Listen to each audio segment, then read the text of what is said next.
Chicago, one of the great sports towns in America. Tonight, the spotlight shines 50 miles south in Joliet, Illinois. NASCAR on TNT proudly presents Sprint Cup Series Racing from the Chicagoland Speedway. Hello and welcome again, everyone. Good to have you with us for NASCAR on TNT with Kyle Petty and Wally Dallenbach. I'm Adam Alexander. You know, NASCAR first came here to Chicagoland in 2001. It hasn't been that long ago, but things have changed a great deal since then, Wally. Well, it really has. It's become a great racetrack, that's for one. There's a lot of lanes around this place. But the biggest thing these guys are going to be facing, I think, is they've practiced in the daylight, in the heat.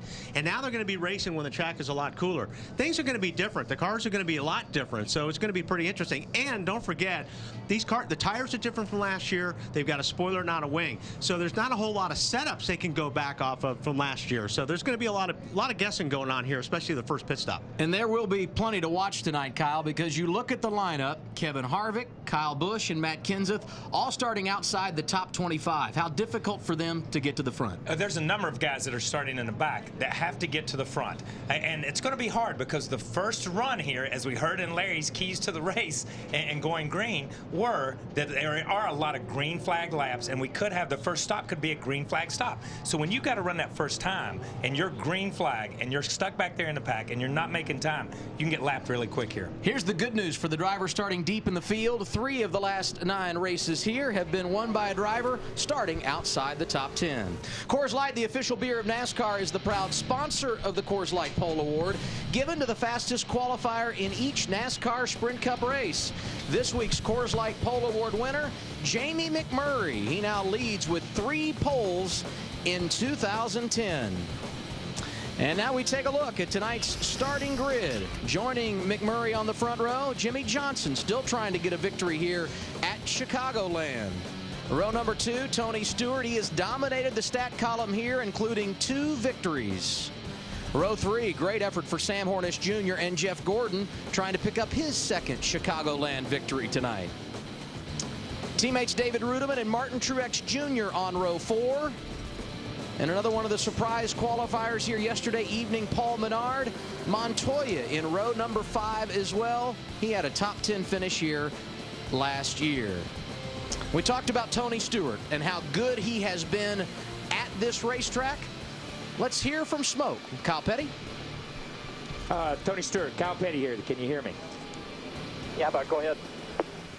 Hey, man, looking at your record, now I guess I paid no attention to it, but you've won 2 races, 7 top 5s out of the 9 races here. You've begun to turn that corner the last couple of weeks at New Hampshire and at Daytona. Is this a great place, or is this a key place to get started on the chase?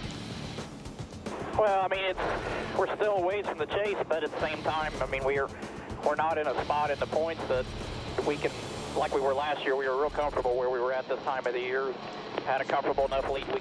We could do what we needed to do, and if we had a bad night, it was okay. But we gotta still be cautious of what's going on behind us in the points. But at the same time, we need to start getting going on these bonus points, like you know, the 11 and 48 are here, and try to get our 10 bonus points when we can. So it's kind of a on top of the fence deal where we got to look forward and backwards at the same time right now. All right, man. I appreciate you talking to us, and good luck tonight. All right, bud. Thanks. And now we take a look at our Burger King race analysis for tonight's event here at Chicagoland Speedway.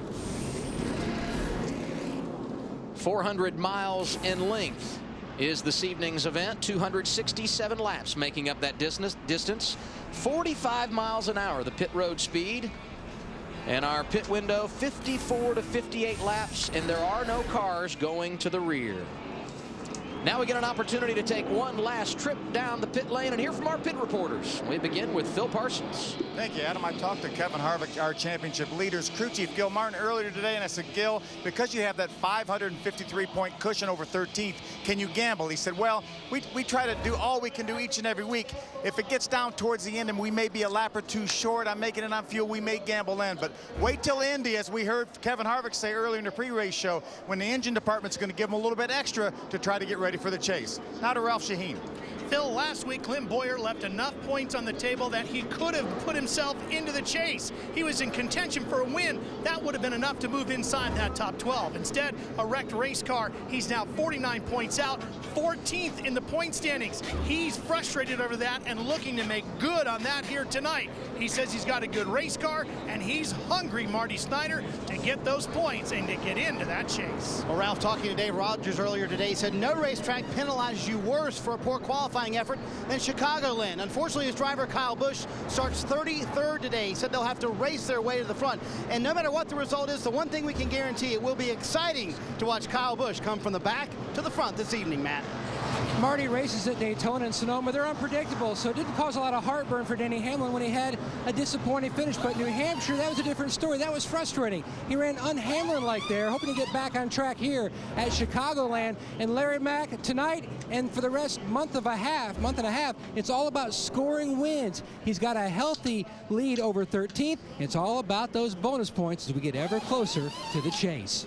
Yeah, Matt, with 8 races to go, unlike Tony Stewart, there's some drivers and teams at the front of the points that feel pretty good about making the chase. But one thing missing from some of them is a win with those bonus points. And I think Marty Snyder is with the crew chief for the man that could celebrate a win on his driver's 600th career start tonight. I know Jeff Gordon would love to celebrate a win tonight. Steve, is this the point at which in the chase you guys are very comfortably in that you start gambling for wins? Well, I mean, to be honest, DuPont Chevrolet's gambled for wins all year long. We've been very aggressive since the dropping the green flag in Daytona in February. We're not going to change it now. It's worked. We've had some DNFs. It's definitely bit us, but we've run well enough. We've overcome that, and now we're locked pretty solid in the top 5. It'll be nice when they officially say we're in the chase, but we're still going to go for the wins. Bonus points, the focus for a lot of teams down here, Adam. And Jeff Gordon, a driver to watch here tonight. One of the best at these mile-and-a-half tracks. Driver 24 starting in the 6th position. You see here just outside Sam Hornish Jr.